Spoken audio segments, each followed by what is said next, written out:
now by the Institute's researcher, Gabriel Kraus. Thank you both to our guests as well as Edwin Cleophas, Managing Director at Social Justice Agency, for joining us this afternoon. So let me start with you, Gabriel, in terms of this research and how it was actually conducted. So thank you so much for having me. Since 2013, the IRR has hired independent companies almost every year to go out and do random, demographically representative, statistically significant surveys. So they go out and they talk to different numbers of people every time, usually thousands of people. Sometimes it's over the phone. The 2020 survey, which we reported on, was in-person visits, speaking to people in the language of their own choice. And they make sure that the samples are demographically representative, that there's a good urban-rural split, good economic development split, so that you really are getting a good sense of what ordinary South Africans think. And by ordinary South Africans, I mean people who don't have large-scale Twitter accounts, might not even have access to the internet, people who don't get to appear like me on news broadcasts, people who go about their daily lives often overlooked. And the survey results that we found were both encouraging and also perfectly consistent with surveys done by other non-government organizations. I'm thinking of the Institute of Reconciliation and Justice, but also by StatSA, which did a survey in 2018-2019 with a very large sample and found more or less the same results that we did. So in your report, you say that you canvassed a carefully balanced sample of 2,459 people from all 9 provinces. It covered both rural and urban areas and all socio-economic strata. Of the respondents, 78.6% were black, 9.0% were colored, 2.9% were Indian, and 9.3% were white. What was the specific question when it came to race? I'd also like to know, in terms of the people that you had surveyed, their level of education and the question that you asked in terms of racism and not colorism. I don't know what colorism is, but we asked, have you personally experienced any form of racism in the last 5 years? And there we had over 80% of respondents saying no, an even higher proportion amongst black people than amongst white people. And again, to get a reference, the StatSA Governance, Public Safety and Justice Survey back in 2018, which had a sample size of 18,900, asked whether people had personally experienced any form of discrimination based on race in the last 2 years. And the overwhelming majority said no. Only 7% said yes. So once again, that result not out of line with what others are finding. But we asked various other questions, like what's the 2 major issues confronting the country? Race came bottom of the list at only 3%, saying it's one of the top 2 issues.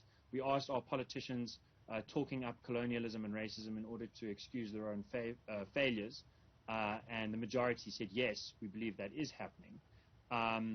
And we asked various other questions. For example, do you think jobs should be appointed by merit, or should only black people be getting jobs for a long time or until demographic representativity is achieved? Now, about 10-15% of white people said, no, we'd prefer only black people to get jobs, which I thought was an interesting result. But the overwhelming majority of South Africans, 80% of our respondents, said they prefer jobs to be appointed by merit. Colorism is discrimination based on the tone of your skin. So let me bring in Edwin Cleophas, Managing Director. Let me maybe get Edwin to answer that. So Edwin, are you familiar with colorism versus racism? I asked you this, maybe let me just get back to you, Gabriel, on that there's racism could very well, not could very well, but it is systematic, right? Do you agree on that?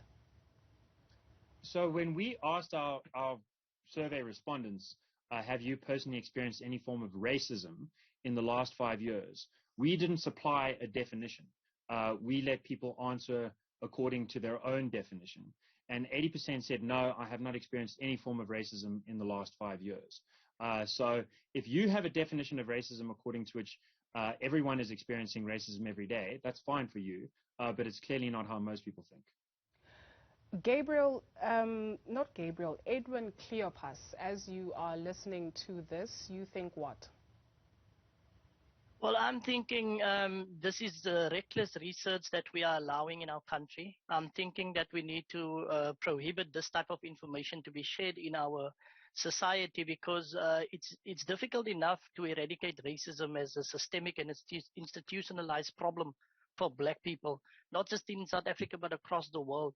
And when we do allow this type of information into our society, we end up with a group of people who should have been doing more towards transforming this country, accepting and acknowledging this type of research and using it as their proof that racism is not a problem. And to the contrary, what we're seeing in our country consistently is that racism is still a big problem. We never said disagree? Racism is not a problem. Yeah. It's interesting. Edwin and I were on a panel with the Government Communication and Information Services a couple of days ago, which launched this. And Edwin tried to put those words in my mouth on that occasion, and he's trying to do that on this occasion. No one at the Institute of Race Relations has ever said racism is not a problem. It is the worst problem in the history of South Africa, and it certainly remains a problem wherever it occurs. The survey respondents who said they had not personally experienced any form of racism in the last 5 years, I think it would be hugely unfair to impute into their minds the thought that racism is not a problem just because they haven't suffered it personally in the last 5 years. Wherever racism occurs, it ought to be condemned, it ought to be curtailed, it ought to be controlled and minimized and mastered in the same way that other crimes or bad actions should be treated. So racism is definitely a problem. The question is it the problem it's being made out to be by politicians, by members of government who are trying to excuse their own failures, which are clear for all South Africans to see? Gabriel, I'm by no stretch of the imagination a researcher, right? But as I engaged with your research, there's a table here that you point out that you asked two more serious problems unresolved in 1994. Hence, I asked you in terms of the people that you had sampled, their background, their age groups, their university education. For instance, if you ask somebody that is in the most rural parts of South Africa whether they have a problem with racism or not, I don't think that racism will feature, because perhaps my immediate problem right now is water, but it is as a result of a system that has allowed my situation to get to the point that it is now. So help me here, Edwin, please, if I am off the mark. Dudu, you're not off. You're not off at all. You know, our people in our communities that you are referring to in the most rural parts of South Africa will not put racism as the highest issue on their table currently. However, it doesn't mean that it is directly impacting them for being in those areas. I was recently in Limpopo, and even in those areas, you can see how white people that live in those areas still have this superiority sense of living even amongst the black people in those areas. So what it says to us, why do we have incidents like Brackenfell, like Senegal, like KZN, like in Phoenix, where white people feel this need to militarize and protect what they seem to call what is theirs, you know?